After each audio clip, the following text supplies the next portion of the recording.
देखिए आदरणीय श्रोतागण, जैसा कि हमने संकल्प लिया था कि आयुर्वेद के विषय में विलक्षण जानकारी आपके साथ साझा करते रहेंगे और आर्ष ग्रंथों के अनुकूल ही यह जानकारी होगी। और जो प्रशिक्षित वैद्य जिन्होंने गुरु चरणों में बैठकर विधिवत आयुर्वेद के आर्ष ग्रंथों को पढ़ा, तो उनके अनुभव के आधार पे, उनके ग्रंथों के संकलन के आधार पर हमारी जानकारी होगी। तो इसी कड़ी में थोड़ा सा विचार हम कुछ बिंदुओं पर नेत्र रक्षा के संदर्भ में डालने का आज प्रयास करेंगे कि नेत्रों की सुरक्षा कैसे हो। अनेक जो मिथक होते हैं उन्हें भी हम दूर हटाने का प्रयास करते हैं। जैसे कुछ एक उनसे सुना होगा आपने व्यक्तियों से कि सूर्य उगते हुए सूर्य को देखना ऐसे लाभदायक रहता, लालिमा आती एकाद से हम सुनते हैं, लेकिन स्पष्ट लिखा हुआ है आर्ष ग्रंथों में कि उगते हुए सूर्य को और अस्त होते हुए सूर्य को दोनों को देखना नेत्र ज्योति के लिए हानिकर है। और दोनों की इसलिए बात की गई क्योंकि दिन में तो कोई देख ही नहीं सकता, उसका तेज इतना होता है, लेकिन उगते हुए और अस्त होते हुए को भी नहीं देखना चाहिए, नेत्र ज्योति के लिए हानिकर है।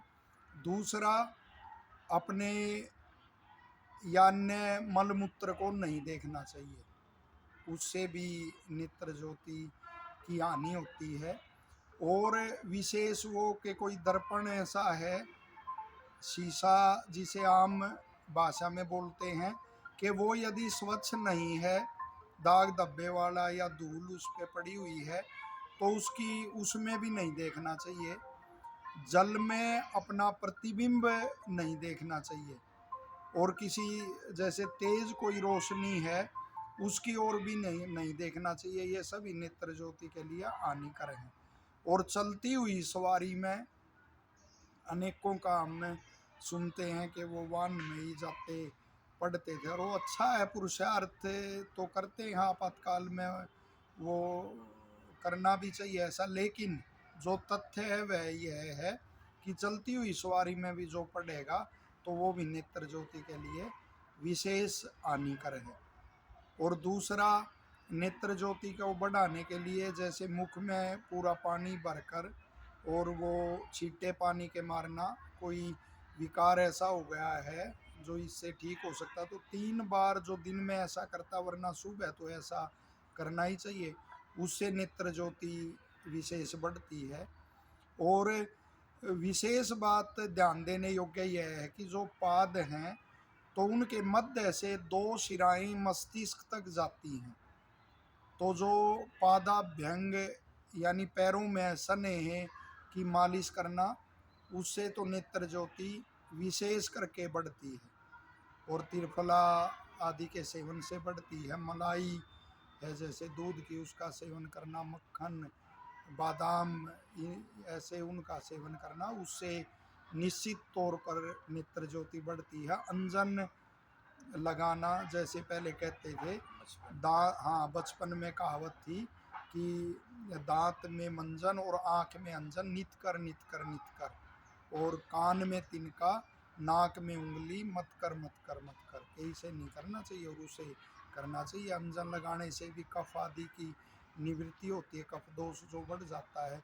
और जो रतौंधी रोग होता है, नाइट ब्लाइंडनेस, रात को दिखना बंद होता है, उसमें एक उपचार ये भी लिखा गया कि जो लोहे का कोई पात्र है, पीपा है बंद मुख वाला, तो उसमें 10 वर्ष रखा हुआ जो घृत है, पहले तो वैद्य लोग जो है ऐसी चीज़ों को संजो के रखते थे उस डाले में, जैसे आदरणीय शास्त्री जी ने बताया, तो उसका सेवन कराने से वो रतौंधी रोग ही दूर हो जाता है। लेकिन वो तो अब बड़ा कठिन और दुर्लभ है, तो त्रिफला आदि के सेवन से भी यह वो हो सकता है। तो ये थोड़ा सा हमने त्रिफला का विशेष गुण बता दे हाँ, तो अच्छा रहेगा। त्रिफला का, जैसे महर्षि सुश्रुत जो नेत्र रोग का वर्णन उन्होंने किया है तो अरड़ बई डावला समान मात्रा में मिला के इसका निर्माण होता है। कुछ विषम इसका योग भी तीनों का करते हैं, लेकिन ज़्यादातर समान मात्रा में तीनों का वो मिश्रण और उसका चूर्ण बना के उसका जो सेवन करते हैं तो त्रिफला बड़ा अच्छा रहता है। लेकिन वो ज़्यादा मात्रा में लेंगे तो वो विरेचन का भी कार्य कर देता है, तो उस रूप में नहीं। उसे थोड़ी मात्रा में आरंभ में यदि कोई कफ दोष से पीड़ित है तो वो घृत ज़्यादा मात्रा में मिलाए, शहद ज़्यादा मात्रा में मिलाए, घृत कम मात्रा में।